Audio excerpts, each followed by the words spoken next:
अच्छा, बिस्मिल्लाहिर्रहमानिर्रहीम। अच्छा, हम जो है ना वो बेसिकली एनाटॉमी का जो थर्ड लेक्चर है ना उसमें हम डिस्कस करेंगे। सबसे पहले देखो, हमने एब्डोमेन को लाइन वाइज और हमने लाइन वाइज जो ऑर्गन्स हैं उसको हमने डिस्कस करना है, ठीक है। सबसे पहले जब हम देखते हैं ना कि हमारे पास एब्डोमेन में, तो हमें एक बात का पता है कि एब्डोमेन का जो राइट अपर क्वाड्रेंट होता है ना, वहाँ हमारे पास एक ऑर्गन प्रेजेंट होता है जिसे हम कहते हैं लिवर, ठीक है। और आप बेसिकली कहते हैं बिलियरी सिस्टम, ठीक है। अब हम जरा इसको जरा डिटेल से पढ़ते हैं कि हमारे पास लिवर और बिलियरी सिस्टम हमारे पास होता क्या, ठीक है। अच्छा, सबसे पहले तो हम बात करते हैं कि देखो हमारे पास ये है बेसिकली लिवर, ठीक है। अच्छा, लिवर का बेसिकली हम बात करते हैं कि ये हमारे पास है लेफ्ट लोब और ये हमारे पास है क्या, राइट लोब। हमने एक चीज़ पढ़ी थी कि यहाँ हमारे पास कौन सी आर्टरी आती है, लेफ्ट हेपेटिक आर्टरी, और यहाँ हमारे पास कौन सी आर्टरी होती है, हमारे पास राइट हेपेटिक आर्टरी, ठीक है। इसी तरह ही हमारे पास डक्ट आ रही होती है, जैसे हमारे पास जो है ना वो आर्टरीज जा रही है ना, इसी तरह हमारे पास डक्ट आ रही होती है, जिसे हम कहते हैं ये होती है हमारे पास बेसिकली लेफ्ट हेपेटिक डक्ट। इसी तरह एक डक्ट होती है हमारे पास राइट हेपेटिक डक्ट, ठीक है। अच्छा, अब जरा हम लिवर की बात करते हैं कि लिवर का अंदर स्ट्रक्चर क्या है। देखो, जो लिवर है ना, लिवर के हमारे पास फंक्शनल यूनिट, कोई भी आप होगा कि फंक्शनल यूनिट ऑफ लिवर क्या है, तो आपने कहना lobule, lobule is the functional unit of liver. तो बेसिकली ये होता क्या कि ये हमारे पास है ना इस तरह से स्ट्रक्चर हमारे पास प्रेजेंट होता है, किधर, इसके अंदर, लिवर के अंदर।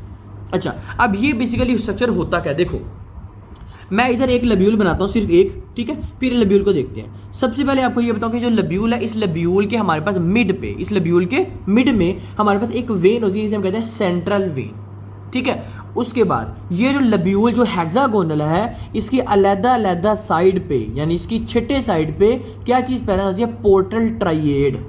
यानी पोर्टल ट्राइएड का मतलब है तीन चीजें प्रेजेंट होती है हमारे पास किधर, इस लब्यूल के एंड पे। देखो, पहली बात हम कर रहे हैं कि हमारे पास क्या है, देखो हमने कहा कि हमारे पास होता है ये सेंट्रल वेन है, सेंट्रल वेन की साइड पे हमारे पास क्या है, पोर्टल ट्राइएड प्रेजेंट है। अब पोर्टल ट्राइएड की अगर हम बात करते हैं कि हमारे पास पोर्टल ट्राइएड में क्या क्या चीज प्रेजेंट होती है, तो देखना सबसे पहले जो हमारे पास होता है वो हमारे पास होती है हेपेटिक आर्टरी। हेपेटिक आर्टरी सबसे पहले हमारे पास किसमें प्रेजेंट होती है, पोर्टल ट्राइएड में प्रेजेंट होती है, ठीक है। सेकंड नंबर पे जो चीज आपकी प्रेजेंट होती है उसे कहते हो आप बिलियरी डक्ट, ठीक हो गया। यानी पहले हमने कहा कि हमारे पास आती है हेपेटिक आर्टरी, सेकंड नंबर पे हमारे पास आती है क्या, बिलियरी डक्ट, और थर्ड नंबर पे हमारे पास आती है बेसिकली क्या, पोर्टल वेन। तो ये ट्राइएड आप लोगों ने लाजमी याद रखना है इसके अंदर। देखो, पहले हमने कहा कि हमारे पास ये कौन सी है, ये है सेंट्रल वेन, और इस ट्राइएड यानी हमारे पास ये हेक्सागोनल साइड के इस तीनों साइड पे तीन तीन चीजें प्रेजेंट है, hepatic artery, biliary duct and portal vein. इसी तरह ही हमारे पास इस तीनों साइड में भी ये चीजें प्रेजेंट है। तो हमारे पास ये 6 कोनों में इसी तरह ही हमारे पास क्या है, hepatic artery, biliary duct and portal system, portal vein, hepatic artery, biliary system, biliary duct और पोर्टल, ये हमारे पास चीज़ प्रेजेंट है। और हमने कहा कि ये लब्यूल जो है ये आपके पास लेफ्ट और राइट पूरे के पूरे लिवर में हमारे पास ये फैला हुआ है, ये लब्यूल्स। अब ये हमारे पास होता क्या, देखो बेसिकली हम कहते हैं कि देखो हमारे पास ये आगे बात, अब हम कहते हैं कि हमारे पास इसके अंदर सेल्स कौन कौन सी होती है। देखो, एक चीज़ आपको बताऊं कि हमारे पास जो लिवर है ना, लिवर हमारे पास बाइल प्रोड्यूस करता है, लेकिन लिवर के साथ ऐसे ही हमारे पास एक ग्लैंड होता है जिसे हम कहते हैं गाल ब्लैडर। तो गाल ब्लैडर, लिवर हमारे पास जब बाइल प्रोड्यूस करता है तो वो बाइल हमारे पास प्रोड्यूस करके स्टोर करने के लिए गाल ब्लैडर में फेंकता है। और जब आपका गाल ब्लैडर हमारे पास क्या करता है, ये लिवर बाइल जो सिस्टम होता है, यानी हमारे पास जो बाइल होता है, जूस होता है, उसको स्टोर करता है। और जब भी हमारे पास फूड की डाइजेशन होनी होती है तो फिर यहाँ से हमारे पास जो बाइल जूस है वो हमारे पास बाइल डक्ट से, जिसे हम कहते हैं गाल ब्लैडर में हमारे पास एक डक्ट होती है बाइल डक्ट, यहाँ से बाइल डक्ट से वो निकलता है और वो निकल से आके बाद ड्यूडिनम में आता है। और ये कैसे आता है, देखो होता ये कि हमारे पास ये जो राइट, जो लेफ्ट हेपेटिक डक्ट है और ये जो हमारे पास कौन सी है, राइट हेपेटिक डक्ट है, ये आपस में मिला के बनाई जाती है जिसे हम कहते हैं कॉमन बाइल डक्ट, ठीक है, सॉरी कॉमन हेपेटिक डक्ट। ये हमारे पास डक्ट होती है जिसे हम कहते हैं लेफ्ट हेपेटिक डक्ट, ये हमारे पास होती है राइट हेपेटिक डक्ट। जब लेफ्ट हेपेटिक डक्ट और राइट हेपेटिक डक्ट आपस में मिलती है वो होती है कॉमन हेपेटिक डक्ट। और जब कॉमन हेपेटिक डक्ट के साथ आगे बाइल डक्ट ऐसे मिल जाती है, फिर हम इसे कहते हैं बेसिकली कॉमन बाइल डक्ट। फिर ये जो कॉमन बाइल डक्ट होती है, यहाँ से हमारे पास, यहाँ से एक हमारे पास जो पेंक्रियाज होता है, पेंक्रियाटिक डक्ट आती है। और फिर जब पेंक्रियाटिक डक्ट आपस में मिलती है और आके ड्यूडिनम के सेकंड थर्ड पार्ट में जाके ड्रेन करती है, सेकंड और थर्ड पार्ट में जाके ड्रेन करती है, हम उसे कहते हैं एम्पुला ऑफ वेटर। यानी हमारे पास जब पेंक्रियाटिक डक्ट आपस में मिलती है फिर हम उसे कहते हैं ampulla of waiter.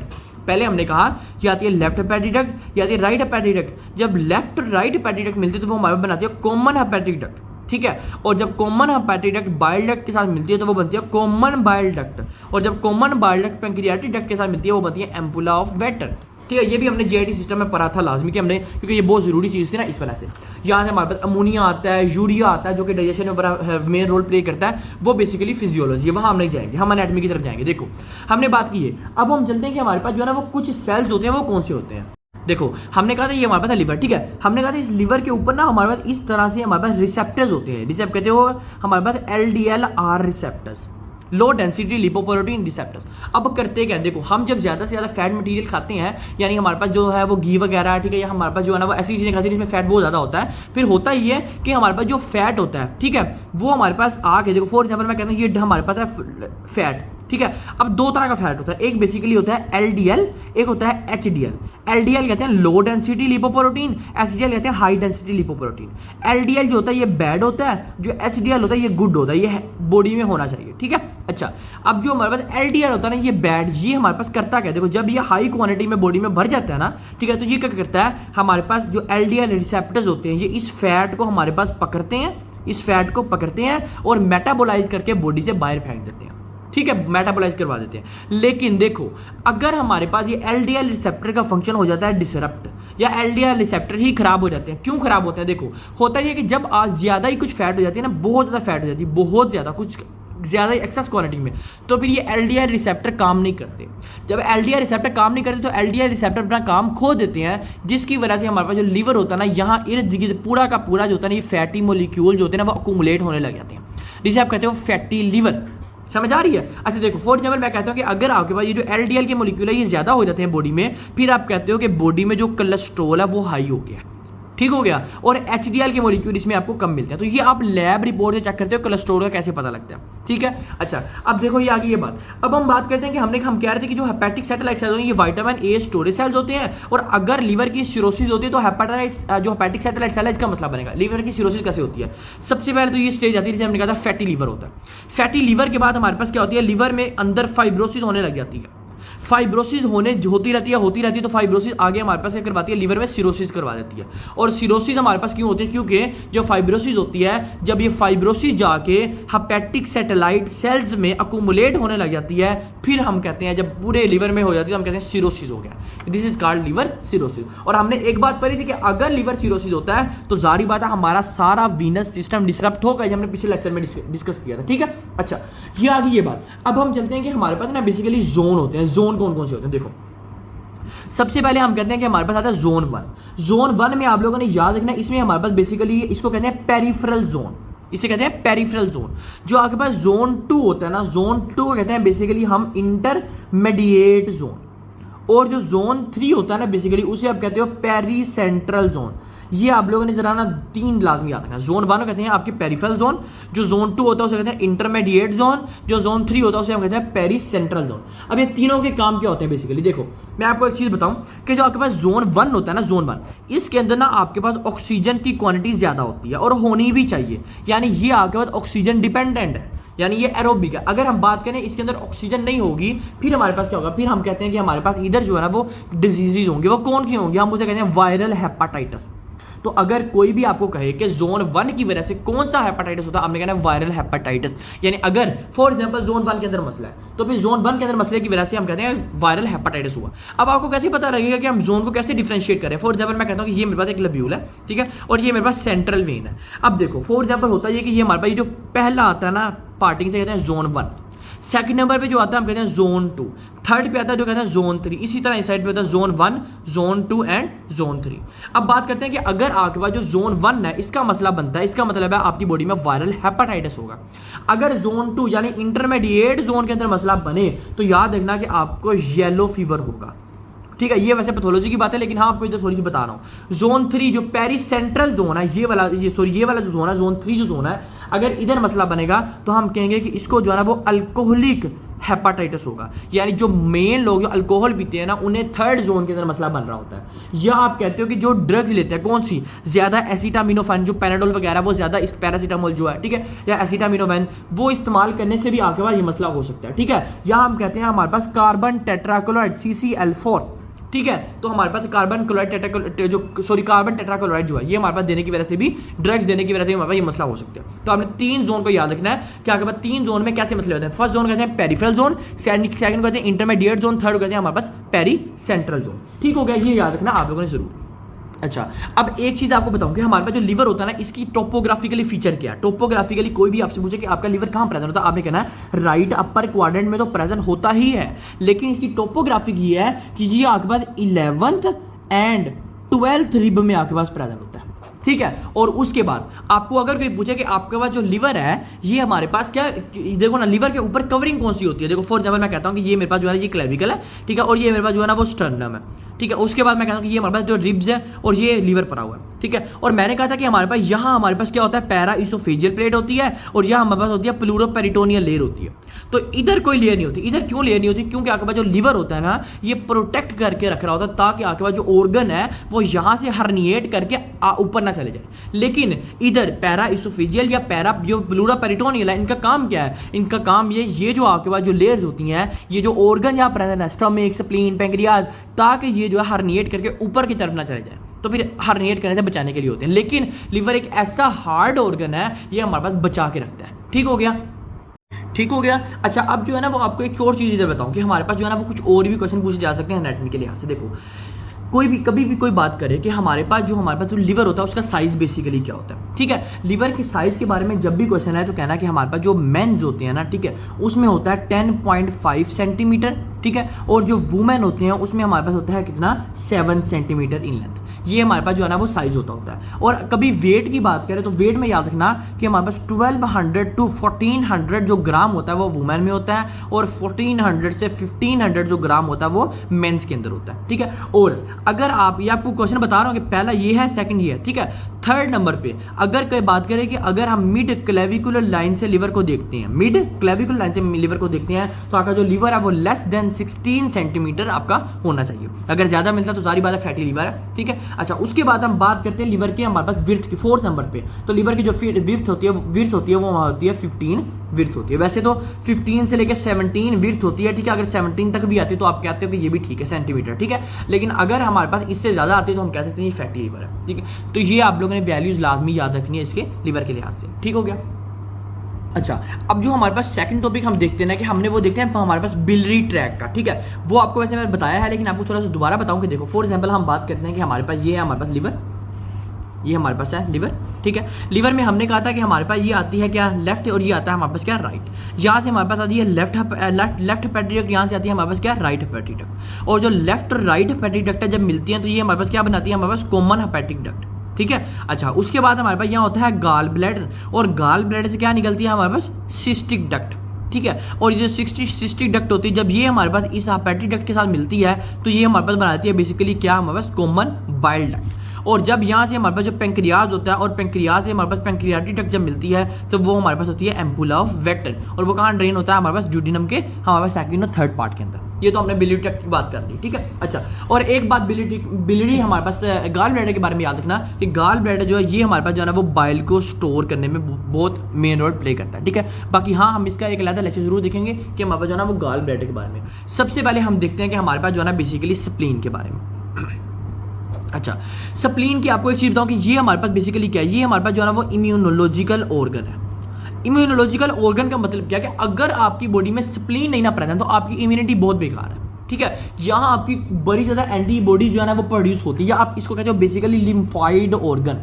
Spleen is also a lymphoid organ और इम्यूनोलॉजिकल ऑर्गन। अब बेसिकली हम कहते हैं कि ये दो तरह के होते हैं। देखो फॉर एग्जाम्पल एक होता है प्राइमरी लिम्फाइड ऑर्गन, ठीक है, एक होता है बेसिकली सेकेंडरी लिम्फाइड ऑर्गन। अब इन दोनों का मतलब क्या है, देखो जो प्राइमरी लिम्फाइड ऑर्गन है इसका मतलब है कि हमारे पास जो लिम्फोसाइट है, यानी हमारे पास जो लिम्फोसिटिक सेल्स हैं वो क्या करते हैं, वो हमारे पास बनते भी इधर है, प्रोड्यूस भी आपके हमारे पास किधर हो, आपके लिम्फ नोड्स के अंदर हो, और आपके पास मैच्योर भी उधर हो।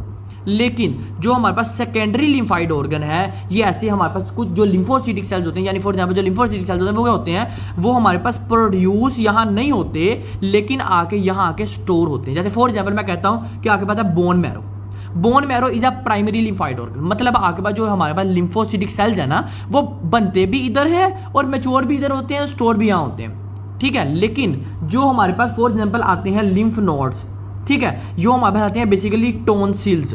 अब ये एक ऐसे लिम्फाइड ऑर्गन्स हैं यहाँ जो लिम्फोसिटिक सेल्स हैं वो बनते नहीं है, सिर्फ आके यहाँ स्टोर होते हैं, बनते इधर नहीं है, बोन मैरो के अंदर बनते हैं और साथ हमारे पास थाइमस होता है। दो हमारे पास ऑर्गन्स होते हैं, ठीक है, या बोन मैरो में बनते हैं या थाइमस में बनते हैं, लेकिन स्टोर आके हमारे पास यहाँ होते हैं। देखो दो तरह के होते हैं ऑर्गन्स, एक होता है प्राइमरी लिम्फाइड ऑर्गन, एक होता है secondary lymphoid organ. Primary lymphoid organ का मतलब है कि लिम्फोसिटिक सेल्स बन भी आपके यहाँ रहे हैं, ठीक है, और मैच्योर भी आपके यहाँ हो रहे हैं। सेकेंडरी लिम्फोसिटिक लिम्फोसिटिक सेल्स का मतलब क्या है कि आपके पास जो सेल्स हैं वो आपके पास बन यहाँ नहीं रहे लेकिन स्टोर हो रहे हैं यहाँ के। तो ये दो बातें आप लोगों ने लाजमी याद रखनी है। अब हम बात करते हैं बेसिकली हमारे पास ये प्रेजेंट किधर होती है। तो आपको ये चीज़ बताऊं कि हमारे पास जो लिवर होता है, जो हमारे पास स्प्लीन होती है, सॉरी, ये हमारे पास होती है अपर यानी लेफ्ट अपर क्वाड्रेंट में, ये हमारे पास प्रेजेंट होती है। पहली ये बात, ठीक है। सेकंड नंबर पे याद रखना कि ये जो होती है ना 9 से लेके 11th रिब तक ये जो होता है ना आपके पास स्प्लीन आपकी प्रेजेंट होती है, ठीक है। यानी हम बात करते हैं कि फॉर एग्जांपल ये हमारे पास स्टर्नम है और ये हमारे पास जो है ना वो एब्डोमिनल लाइन है, तो ये आपके पास ये हमारे पास स्प्लीन यहाँ प्रेजेंट होती है। तो ये स्प्लीन जो होती है 6 से लेके 14 सेंटीमीटर तक आपकी प्रेजेंट होती है। और हमने कहा 9 से लेके 11 हमारे पास जो रिब होती है वहाँ ये चीज़ प्रेजेंट होती है। और सेकेंड चीज, spleen is a intraperitoneal organ. अब आप लोगों को एक चीज़ पता होगी कि हमने कहा था कि जो इंट्रापेरिटोनियल ऑर्गन होते हैं वहाँ सिरोजा प्रेजेंट होता है, जो रेटर होती है वहाँ एडवेंटिशिया होता है, ठीक है। अच्छा देखो, हमने ये बात की कि हमारे पास 16 से लेकर 14 सेंटीमीटर इसकी लेंथ होती है, ठीक है। ये हमारे पास स्प्लीन की बात कर रहे हैं। अब बेसिकली हमारे पास इसको सप्लाई कौन सी करती है, हमने एक चीज़ पढ़ी थी कि हमारे पास सीलियक ट्रंक होता है। याद करो, सीलियक ट्रंक में हमने कहा था कि हमारे पास 3 पार्ट्स होते हैं। हमारे पास जो थर्ड होती है वो होती है स्प्लेनिक आर्टरी, और स्प्लेनिक आर्टरी जो होती है वो हमारे पास जाके किसको सप्लाई कर रही है, स्प्लीन को सप्लाई कर रही होती है। अब बेसिकली हम पढ़ते हैं स्प्लीन के स्ट्रक्चर को। देखो, ये हम बात करते हैं कि ये हमारे पास एक स्प्लीन का स्ट्रक्चर है। अच्छा, सबसे पहले देखना कि हमारे पास ना इस स्प्लीन में ना हमारे पास इस तरह से ट्रेबिकुलाई सिलिया टाइप स्ट्रक्चर प्रेजेंट होती है, जिसे आप कहते हो ट्रेबिकुलाई। तो ये हमारे पास क्या चीज प्रेजेंट है, ट्रेबिकुलाई प्रेजेंट होती है, ठीक है। अच्छा, अब इसके बाद और क्या चीज प्रेजेंट होती है, ये हमारे पास ट्रेबिकुलाई आ गया। अब हमारे पास ये जो हमारे पास प्रेजेंट है, ये इसे कहते हैं स्प्लेनिक कैप्सूल, यानी जो कवरिंग है ना, इस कवरिंग का नाम क्या है, स्प्लेनिक कैप्सूल। उसके बाद ये जो हमारे पास सिलिया टाइप स्ट्रक्चर प्रेजेंट है, इसका नाम क्या है हमारे पास, क्या, ट्रेबिकुलाई। उसके बाद ये हमारे पास जो एक स्पेस होती है जहां से आपकी आर्टेरियल सप्लाई, वीनस सप्लाई नहीं आना होता है, इसका नाम होता है, स्पेस का नाम होता है बेसिकली हाइलम, ठीक है। अच्छा, अब होता क्या, अब होता है कि यहाँ से हमारे पास जो है ना वो स्प्लेनिक आर्टरी जाती है। देखना, यहाँ से हमारे पास जो है वो स्प्लेनिक आर्टरी जाती है, ठीक है। स्प्लेनिक आर्टरी जब यहाँ से हमारे पास एंटर होती है ना, तो ये हमारे पास स्मॉल आर्टरीज के अंदर डिवाइड हो जाती है। अच्छा, ये जो छोटी छोटी ब्रांचेस होती है ना, इसी हम बेसिकली कहते हैं सेंट्रल आर्टरी। यानी फॉर एग्जांपल ये हमारे पास क्या था, स्प्लेनिक आर्टरी, ठीक है। उसके बाद ये कौन सी है हमारे पास, सेंट्रल आर्टरी। अब जो सेंट्रल आर्टरी होती है ना बेसिकली हमारे पास, ये हमारे पास जो है ना यहाँ आके देखो स्टॉप हुई है। उसके बाद हमारे पास इस सेंट्रल आर्टरी के दरमियान एक स्पेस प्रेजेंट होती है, और उसके बाद यहाँ एक स्ट्रक्चर प्रेजेंट होता है, इसे आप कहते हो बेसिकली साइनोसाइड्स। इसे आप कहते हो क्या, साइनोसाइड्स, यानी सेंट्रल आर्टरी के स्पेस के बाद। अब ये जो स्पेस प्रेजेंट होती है, इस स्पेस का नाम क्या होता है बेसिकली, इस स्पेस का नाम होता है हमारे पास कॉर्ड ऑफ बिलरोथ। देखो, स्प्लेनिक आर्टरी थी, स्प्लेनिक आर्टरी डिवाइड हुई हमारे पास किधर, सेंट्रल आर्टरीज के अंदर, और सेंट्रल आर्टरी के बाद हमारे पास एक स्पेस थी जिसे हमने कहा कॉर्ड ऑफ बिलरोथ। उसके बाद हमने कहा हमारे पास ये क्या आती है, हमारे पास साइनोसाइड्स। अच्छा, ये आगे बात, और हमने कहा ये था स्प्लेनिक कैप्सूल, ये थी हमारे पास बेसिकली क्या, हमारे पास ट्रेबिकुलाई, और यहाँ हमारे पास कुछ स्मॉल सेल्स प्रेजेंट होते हैं बिटवीन द ट्रेबिकुलाई, ये हमारे पास सेल्स कहलाते हैं हमारे पास बेसिकली मायोफिब्रल्स। इस सेल्स का नाम क्या है, मायोफिब्रल्स। अब दोबारा सुना, देखो हमने कहा था स्प्लेनिक आर्टरी है, स्प्लेनिक आर्टरी जैसे ही हाइलम के अंदर गई वो सेंट्रल आर्टरीज के अंदर डिवाइड हुई, और सेंट्रल आर्टरी हमारे पास जैसे हमारे पास एंड हुई, हमारे पास एक स्पेस जिसे का कॉर्ड ऑफ बिलरोथ, और कॉर्ड ऑफ बिलरोथ के बाद हमारे पास क्या आया, साइनोसाइड्स, और हमारे पास ये ट्रेबिकुलाई थे, ट्रेबिकुलाई थे हमारे पास क्या चीज बनाई, हमारे पास मायोफिब्रल्स। अब आपको एक चीज बता दूं कि जो स्प्लेनिक कैप्सूल है, ये जो स्प्लेनिक कैप्सूल है, this is a connective tissue, यानी हमारे पास ये कनेक्टिव टिश्यू की एक लेयर है। लेकिन जो मायोफिब्रल है इसे आप कहते हो this is a contractile cell. तो ये दो बातें लाजमी याद रखना, splenic capsule is a connective tissue layer while a myofibril is a contractile cell. तो ये हमारे पास आगे ये बात। अब हम चलते हैं, हम जो है ना वो कैप्सूल की तरफ चलते हैं, क्यों हमारे पास और बातें क्या है, ये आप लोग मेन एनाटॉमी थी, याद रखना लाजमी, ठीक है। अच्छा, अब देखो मैं कहता हूं कि फॉर एग्जांपल मेरे पास ये एक जो है ना वो आर्टरी थी, ठीक है। ये हमारे पास कौन सी है, सेंट्रल आर्टरी, यानी फॉर एग्जांपल मैंने इस आर्टरी को ना, इस आर्टरी को मैंने यहां बनाया, ठीक है। अब ये जो आर्टरी है ना, इस आर्टरी के ना हमारे पास ऐसे ऊपर एक शीट प्रेजेंट होती है इस तरह से, इसे आप कहते हो पेरी आर्टरियल लिम्फोसिटिक शीट, या पाल्स का नाम भी देते हो, पेरी आर्टरियल लिम्फोसिटिक शीट इस सेंट्रल आर्टरी के ऊपर है। अब बेसिकली जो सेंट्रल आर्टरी के ऊपर पहले ये चीज थी, उसके बाद हमारे पास कुछ इस तरह से हमारे पास सेल्स प्रेजेंट होते हैं, या जोन प्रेजेंट होते हैं, जैसे आप कहते हैं मार्जिनल जोन सेल्स, या मार्जिनल सेल जोन, इसे आप कहते हो क्या, मार्जिनल जोन। यानी पहले हम सेंट्रल आर्टरी के ऊपर हमारे पास क्या प्लान था, पेरी आर्टरियल लिम्फोसिटिक शीट, और उसके ऊपर क्या चीज प्लान था हमारे पास, मार्जिनल जोन। इस मार्जिनल जोन के ऊपर हमारे पास इस तरह से सेल्स प्रेजेंट होते हैं, उस सेल्स को हम कहते हैं बेसिकली फोलिकुलर बीटा सेल्स, यानी इसका नाम क्या है हमारे पास, क्या, फोलिकुलर बी सेल्स। तो ये बेसिकली याद रखना सेंट्रल आर्टरी, देखो फॉर एग्जाम्पल सेंट्रल आर्टरी थी, सेंट्रल आर्टरी के ऊपर हमारे पास एक शीट प्रेजेंट है जिसका नाम था पेरी आर्टेरियल लिम्फोसिटिक शीट। इस पेरी आर्टेरियल लिम्फोसिटिक शीट से ऊपर एक चीज प्रेजेंट है हम कहते हैं मार्जिनल जोन। मार्जिनल जोन के ऊपर सेल्स प्रेजेंट थे जिसका नाम था हमारे पास क्या था, फॉलिकुलर सेल्स। अब बेसिकली ये जो सारा स्ट्रक्चर है, इस सारे स्ट्रक्चर को बेसिकली हम कहते हैं बेसिकली वाइट पल्प, और white pulp is are 25% of the spleen. ये याद रखना आपने इसके अंदर, और ये बहुत इंपॉर्टेंट हमारे पास है कि कोई भी पूछे वाइट पल्प क्या होता है तो आपने ये सारी चीजें एक्सप्लेन करनी है कि इस सारे स्ट्रक्चर को वाइट पल्प कहते हैं। अब बात करते हैं हमारे पास रेड पल्प में। रेड पल्प में याद रखना कि आपके पास आते हैं क्या, पहली चीज आपके आते हैं साइनोसाइड्स। याद है साइनोसाइड्स क्या, ये हमारे पास साइनोसाइड्स है, ठीक है। साइनोसाइड्स के बाद उसके बाद एक स्पेस जिसका नाम क्या था, कोड ऑफ बिलरोथ, ठीक है। ये जो स्पेस थी कोड ऑफ बिलरोथ। थर्ड नंबर पे आपके पास जो आर्टेरियल एंड है, इन तीनों स्ट्रक्चर को हम बेसिकली हम कहते हैं रेड पल्प। और हम बेसिकली कहते हैं कि देखो ये हमारे पास था, ये देखो ये हमारे पास जो इतना पार्ट है ये हमारे पास क्या है, रेड पल्प है, और ये जो इतना पार्ट है इसको हमने कहा ये वाइट पल्प है। लेकिन जो रेड पल्प होता है ये 75% होता है, क्योंकि इसके अंदर आपके पास कैप्सूल भी इन्वॉल्व हो जाता है कभी, ठीक है। देखो रेड पल्प के अंदर आपके पास कैप्सूल भी इन्वॉल्व होता है, आपके पास क्या होते हैं आपकी ये चीज साइनोसाइड्स प्रेजेंट होते हैं, आपके पास जो है ना वो हमारे पास ये चीज कोड ऑफ बिलरोथ प्रेजेंट होता है और आर्टेरियल एंड प्रेजेंट होता है। तो ये जो रेड पल्प है ये 75% है, जो व्हाइट पल्प है ये 25% होता है आपके स्प्लीन का। तो ये आप लोगों ने लाजमी इसके अंदर याद रखना है। अच्छा, अब ये एक चीज़ जो है ना वो लाजमी सुना, देखो ये हमारे पास जो है ना पाल्स पेरी आर्टेरियल लिम्फोसिटिक शीट, ये हमारे पास जो है ना वो टी सेल का ओरिजिन है, ठीक है। और बी सेल का ओरिजिन क्या है, फॉलिकुलर बीटा सेल। तो ये आप लोगों ने याद रखना लाजमी इसके अंदर, ठीक हो गया।